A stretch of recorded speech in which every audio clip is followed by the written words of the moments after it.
Ezandenga JDK John Diamonica Nzambe ya mwana moke. Viens nanga mon père mokonzi Koffi Olomide les jeunes pato Ornella Yowa Kabongo.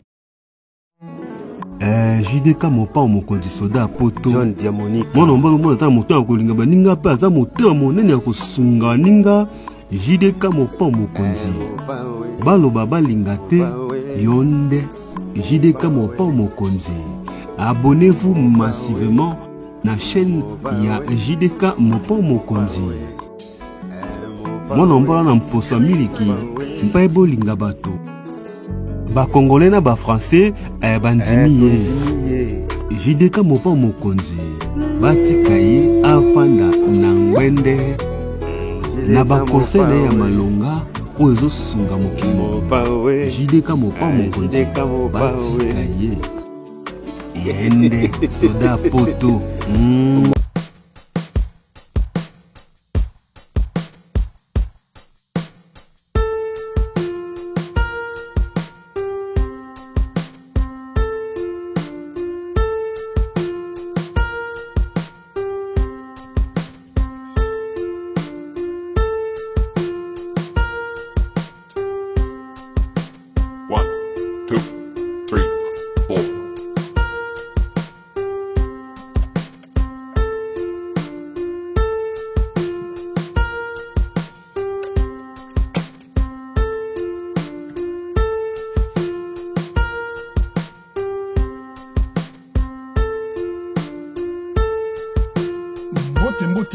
Sur JDK mopa mokonzi soda poto. Merci la patience, merci la confiance et fidélité. Oyo bopesaka soda na bino ya mikili. Bandeko avant na okende musika na muzino ya lisolo lelo na elibino na kosenga nanu na ba congolais ba compatriotes to na période ya vague de chaleur. Chaleur ileki makasi. Et surtout lelo tozali le 21 juin 2025, fête de la musique et début à été. Été linkoloba moi. Été linkoloba chaleur. Été linkoloba beaucoup de sorties. Et été linkoloba vacances et contrôle d'identité, contrôle ya mikanda. Bande konanga balandi tomelaka mingi mai surtout na période oyo ya chaleur et to lembisa mwa moke lembeseke masanga. Bande konanga masanga ekoki ko porter yo préjudice. Masanga ekoki ko mema yo na makambo nyonso ekufa. Mela masanga avec modération. Alors, bandeko na osenga na bino obolinga sola ya poto mikolo bozali ko s'abonner, bo continuer ko s'abonner, ndenge na baika ke soko s'abonner na ko pesa yo mbote na kozanga te ko dédicacer yo ndenge bandeko na biso ba oteka ko sala dernièrement Emezola, Emerite Ndinga, baza ebele Nadine Bazuna, baza ebele oyo ba oteka ko s'abonner. En tout cas, Mavungu Luzolo, Cédric Kobi oyo azali justicier na magasin Château Rouge na Évreux La Madeleine. En tout cas, Batebeli Bautiko s'abonner. Et mon neveu, Oyo Autiko créé entreprise na ye, na combo ya Adekar Clean 78, ya Grace Ilondo Anderson, le vieux chinois. Asali eloko na ye ya kitoko. En tout cas, bande konanga yi to sunga to soutenir le kinabiso, moi nabiso, Oyo azali vraiment koluka ko s'en sortir. Au lieu qu'il y ait na banzela ya milangwa, qu'il y ait na banzela ba délinquance, qu'il y ait na ba violence, à l'obité, na créé, na yaki na France, na commis jeune, na créé eloko nangai. A créé eloko naye oyo en ce moment, azali un petit entrepreneur, oyo azar osala musala naye, malamu, musala les a pas si bien sûr, mais en tout cas, il faut toujours un début.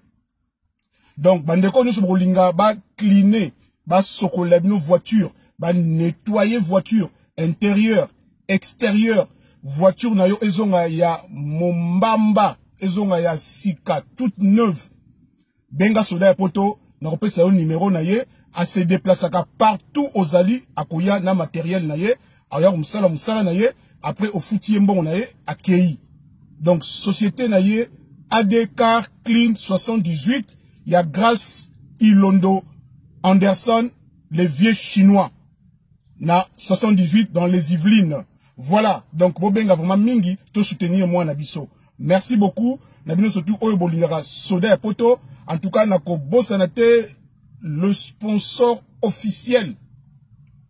Ya JDK Mopa Mokonzi, MK Monique Kasi Soso ya mboka oyo mikolo yo azako sunga soda ya poto na bandi bokomo na bino moko mikolo koya na koyebisa bino musala nini oyo azosala na kati ya chaîne JDK Mopao TV. Alors, na profiter na pesa mbote na Anita Molembek oya banita oyo to atika rasoda ya poto te azali toujours wana. Bandeko na yeli bino sujet ya kobotola la nationalité. Kobotola la nationalité ou carte d'identité française. Quand je dis la nationalité, c'est la nationalité française. Ça dit que va retirer au passeport rouge. Mais, Batumingi, bazali kondimanga ite, Batumingi, nazana ndeko moko awa musikate akolanda émission, na département ya Seine-et-Maritime, na 76, na ville ya Rouen, na banzi boyebi, émission na salaki, ndeko na bisa baki, ezali impossible, bako botlo mukandate, mutayipsa kiye, muninga na ye, arabe. Mais oyo bakangi mukanda, bakangi passeport, bakangi identité, babotoli nyonso, ba retirer la nationalité française. Na baki na bino tango ozali naturalisé, bakoki ko botola yo. Et raison nini babotoli ye mukanda, ezali raison bokolandango sikoyo. Mais en attendant, le rôle de l'émission aux amoulaïté, nasa a un plaisir na ba oyo nyonso baza ko soutenir chaîne. Ba o baza ko soutenir association JDK Mopao Mokonzi. Bana biso ba étiqué, bana oyo bazali isolé, bana abandonné, bana oyo ya ba orphelin, bana ba chege, ba mama veuve, na ba papa na biso oyo ba bungisi basi na bango, soda ya poto aza ko récupérer bango nyonso aza osunga bango. Bana oyo bokanga ba ndoki. Ba pasteur oyo ya ba bebisa ba vie ya batu. Bana bakoma bandoki soda ya poto a récupérer bango na kindoki na bango naza kosunga bango ti lelo nyonso zokende malamu. Alors bandeko obo kosunga soda ya poto bokomona wana na otela bino adresse ya compte IBAN boko wa kosunga bana bino na oyo komona na moi virement ya 5 €, ya 10 €, ya 15 €, ya 20 €. Bandeko na ngai bo so lingai pour na banso na Congo ko souffrir voilà ko finir na so na bunda pour na kusango. Alors deko no pesa mbote les rassembleurs Jakabuiku Paris Centre Dijano Mfitu les justiciers na colonne Bundes Allemagne Frédéric Ntsumbu Vilanga Jean Badra Vilanga Tomski Nankazi la petite Samouraï Manzao l'italien les sapeurs la bossanité na 72 Léman Ekoyate président bienvenue Bianco Bozali ebele oyo bosungaka soda ya poto en tout cas bandeko na ngai lelo na ye boyo kabino moko ngai te soki na lobi na bino makambo nga na zoyi ba déjà avant ebima boza ko croire ngai difficilement mais na banzi message oyo naza ko tiango pona ba congolais nyonso o bazala ba nationalité française que ba koyi ko botola yango pona nini ndeko na biso asala kwenda vutuka na Algérie. C'est une Algérienne mais bakangi mukanda po bakwenda vutuka eleki. Na te ko bino ke ekotaki en vigueur loi esikebimaki soki ba voyage eleki mingi ba koyi ko botola mukanda. Eza la nationalité française, eza la titre de séjour, eza la 10 ans, eza la 5 ans, 1 an, 2 ans ba ko botola facilement. Alors Tolanda oyo euti koleka po bondima ke soda poto na lobaka vrai na lobaka vérité que oyo eza ko salama Nga nazo yo kango déjà avant, nazo mona yango avant, nazo ko prévenir bino, nazo ko alerter bino, mais bino bon bité, oza ko faire paniquer, ozo paniquer ba Congolais, ozo traumatiser ba Congolais, ozo bangisa ba Congolais. Na obang sona likamu nini. Siko mundele mutako lo bango ngaite. Tolanda. Bozela na tshela bino pena bolanda ngo très bien. Bo comprendre que makamu nazo loba tous les jours, eza pour l'intérêt na bino. Et pour l'intérêt na bino bande ko ngai. Eza pour l'intérêt na bino oyo nga naza koloba tous les jours. Tolanda bien bo comprendre makamuni oyo na yekoloba lelo makamutali naturalisation bakoki ko botola yo yango. Ezali loko ba pesi yo par décret, bakoki ko retirer toujours par décret. Na banzi bato mayele ya bwania ba comprendre. Mami Charlotte Ntilu na dre a comprendre honor loba. Tata mwasi ya bana. Mère double oyo ya vie Souza a comprendre honor loba. Maman Gisèle Koumou oyo ya Poitiers na 63 a comprendre honor loba. Bolanda malamu bo comprendre nini oyo ezoleka. Qui dénonce une grave injustice, je vous raconte tout ça. Cette mère de famille vient en territoire français et une interdiction de retour en France. Cette histoire est... Boyo kabino moko ngaite muna oloba bolanda vraiment attentivement tolanda. Cette histoire est incroyable et doit alerter entre autres tous ceux qui ont la double nationalité. Imaginez, vous êtes français depuis plus de 25 ans. Vous avez aussi la nationalité algérienne. Vous avez travaillé en France, fondé une famille en France, élevé vos enfants en France, et donc en quelque sorte vous avez contribué à la société française. Et du jour au lendemain, sans raison démontrée, l'administration française décide de vous retirer votre nationalité française et vos papiers français, avec une obligation de quitter le territoire français et une interdiction de retour en France pendant un an. C'est ce qui est arrivé à cette mère de famille franco-algérienne de 58 ans le 2 juin dernier, au contrôle de la police aux frontières de l'aéroport Roissy-Charles de Gaulle. Cette affaire a été rapportée par Le Monde et relayée par son avocat maître Sami Djemaoun qui dénonce une grave injustice. Je vous raconte tout ça. Cette mère de famille vit en France depuis 1993. Elle a obtenu la nationalité française en 1997. Elle y a construit toute sa vie. Un mari français, des enfants français, un emploi stable. Elle voyageait aussi régulièrement entre la France et l'Algérie où sa famille est restée. Mais le 2 juin dernier, alors qu'elle se rendait à l'aéroport Roissy-Charles de Gaulle pour voyager en Algérie, la police aux frontières lui retire tous ses papiers français, carte d'identité française, passeport français, et on lui annonce « Vous n'êtes plus française, madame ». Elle s'est vue notifier une OQTF assortie d'une interdiction de retour d'1 an. Et contrairement aux règles habituelles, d'après son avocat, la mère de famille n'a pas bénéficié du délai légal de 30 jours pour partir, mais seulement de 48 heures. Mais le plus intéressant maintenant, c'est quels sont les motifs invoqués par l'administration pour retirer la nationalité française à cette mère de famille. Eh bien, il y en a deux. Le premier, c'est que la préfecture estime que cette mère de famille ne justifie pas d'une résidence effective et permanente en France. Mais ce motif est contredit par des éléments factuels rapportés par son avocat, une résidence continuelle en France depuis plus de 30 ans, des documents, passeport français, carte d'identité française renouvelée plusieurs fois, et une vie familiale, professionnelle et sociale entièrement ancrée en France. Le deuxième motif, c'est une erreur administrative qui remonte à 2001, portant sur une irrégularité sur l'état civil de sa mère. Je n'ai pas plus d'informations là-dessus, mais ce qui est le plus troublant, c'est que pendant 24 ans, aucune mesure n'a été prise. L'État l'a toujours considérée comme française de plein droit jusqu'au 2 juin 2025. Son avocat souligne que l'administration française a effacé l'identité française de sa cliente en quelques heures sans base juridique solide. Il affirme que l'OQTF est totalement illégal, il dénonce une violence d'État et l'effondrement de l'État de droit et une décision politiquement motivée. Bref, en tout cas, ce cas illustre bien la brutalité administrative de nos jours et la fragilité du statut de certains binationaux. Abonne-toi. Bandekonanga Boyoki, une Française franco-algérienne de 58 ans, depuis 93, Azarana France,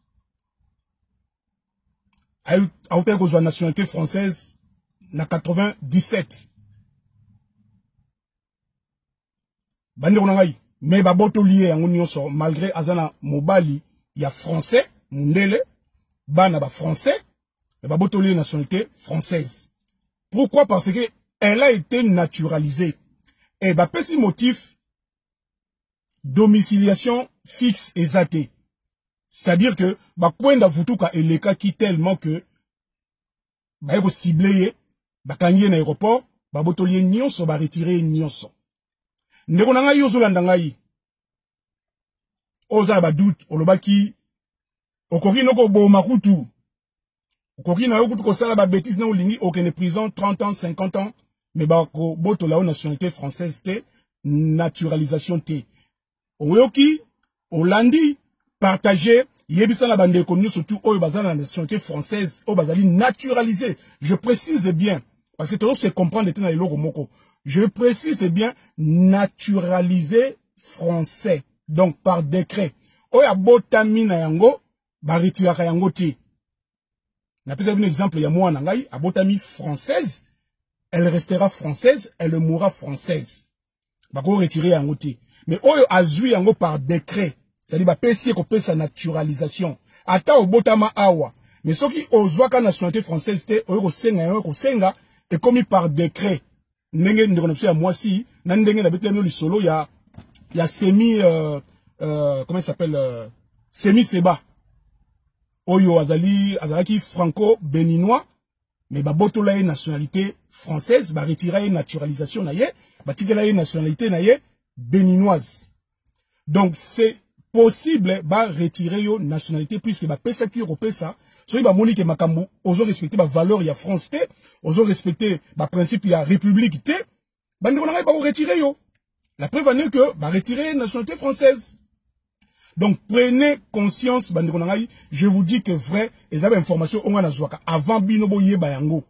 Avant ebima libanda nga na ja au courant. Alors na usuka na awa na ninga ka bo comprendre ka ke makamna ko yebisa bino ezali ba makambo oyo ezakoya. Donc makambo komi grave na mboko yo, il faut faire très attention. Très attention. Alors, na okena musika te pona ninga ka bo comprendre ka ke ba koki ko retirer yo naturalisation na yo puisque ozali naturalisé. Je le répéterai combien de fois bo comprendre que ezali motema mabete, ezali jalousie, ezate na yebi koleka yo. Ezande nga nazo yeba place makamuzo utela, naza ko yoka, naza ko mona, nazo ko yebisa yo avant ebima. Bomoni on alobaki yango ebimi. À partir quand il y a aéroport Roissy Charles de Gaulle le 2 juin 2025 kaka awa na début ya mois awa ya juin, ba oti ko botola mukanda. Ba kangi nyonso ba retirer nationalité, ba effacer, ba supprimer naturalisation française. Prenez garde, faites attention, prenez conscience. Bobi manakati ya ignorance. Je vous dis que vrai, nan intention te ya kosa yo, nan intention te ya kobangisa yo. Yo mensana no kobanga po banga no kaka. Mais so ba moni na terrain, ba moni na banganda, obimi mpomba, mais taba ba mikanda, oza kobanga banga, oza kobanga banga. Alors na usuka na awa na kopesa mbote na ngai na ba oyo nyusu tuba za ko soutenir chaîne Mama Jeannette na Sarcelles na 95 ba mbote na yo, merci beaucoup nzamba pambola yo. Na pesi maître Alain Lyon na Sanois 95 na Val d'Oise, na pesi maître Nico Jack Bauer na 94 na Boissy Saint-Léger, na pesi José Katanga oya Paris ba mbote ebele, Niclette Makiese moi na Paris ba mbote ebele. En tout cas na kobakisa ba mbote na ngai na Salon Micha Coiffure et Beauté, 27 000 Évreux, La Madeleine, place Kennedy. La pesi mère double Oyo ya Lyon, Mama Pélagie Mbole, Bambote na Ebele kuna na 69, oui c'est ça, si je ne me trompe pas, ils en a Lyon, na Rhône, département du Rhône, na 69. Voilà, je crois que j'ai dit vrai. Alors, bandeko na ngai boye bake bakoki ko botola yo nationalité française. Soki ba botola nationalité française, donc bakoki pe ko retirer yo 10 ans na yo. À part bangunda. Na ninga pena préciser bien pour mingi ba poser ba question bon ngunda. Oui, ngunda eza moi pas si ba botola yo mukanda, mais tout simplement ceux qui m'appellent qui l'État français a reçu la demande na Suisse, na convention de Genève, place où ba traitaka ba makamuna bino ya bangunda, a reçu la demande ya ko retirer Yongunda. Tout est possible. C'est-à-dire, il suffit qu'à la préfecture, l'État français a tindi demande na Genève, donc la convention de Genève, na Suisse. Alors, bien, que, en tout cas, Moutoyo, bopesa 10 ans Ngunda, mais tu remarques que Kingunda na ye, en tout cas, ça, il a rencontré pour azarder na France. Tout le temps, ça, la mboka na ye, a kendara les retours na mboka na ye, donc, c'est un faux réfugié politique. Tant qu'on va vérifier, bah, cette enquête, bah, au monde, qui est vraiment faux, bah, qu'on retire yo, 10 ans na yo Ngunda, na linga bo comprendre de côté wana, na souligner bien, na banji comprendre, bah, ndeko na ngai, na kusuka awa, Nzambe alo la pambola bino, na ebi avec soleil comme ça, et Michel Zoub m'a peut-être moi mon lili, mais en tout cas, bon comprendre plutôt, oh, na ekoloba. Bon considérer plutôt, oh, na ekoloba. Alors, merci na bino surtout au Bolanda qui soda poto, merci na bino surtout au Bozali, ko s'abonner, bon continuer ko s'abonner, bon pesanga ba abonner, donc il y a objectif 2000 abonnés. Objectif 2000 abonnés, Nzambe alo la asunga bino, bon sunga pe ba na bino ba orphelin, bana ba ticket au bazana vraiment la souffrance, il y a souffrance. Alors na repesa mbote ya suka na ya meda kitenda na Épinay sur Seine, il y a d'Alliance Mbabou na Sévran et puis il y a José Mbambi kitenda na Évreux. Jerry Lubaki na Maman Louise na Bruxelles et na pesi banani oyo nyo surtout bozali ko linga soda ya poto bozali ko s'abonner na Lubaki o alingi libanga o s'abonner o pesi kombo na ko dédicace yo lokola mama na biso mama Clémentine Luaka oyo ya Kazan na kati ya Russie. En tout cas merci maman na ngai Nzambe pambola yo, vraiment merci na ko s'abonner na yo et puis bandeko surtout au bolinga soda ya poto bo continuer ko s'abonner, je suis là pour vous pour des informations oyo nyon ça a des informations benga soda ya poto, le téléphone est ouvert, le téléphone est disponible, en tout cas je suis là pour vous soutenir. Voilà. En tout cas, merci. Tokomi la prochaine émission. Ciao, ciao. Si vous avez aimé l'émission, n'oubliez pas de laisser vos commentaires, cliquez sur la cloche des notifications, likez et partagez. JDK John Diamonika TV, votre chaîne. Papa Soldat ya Poto.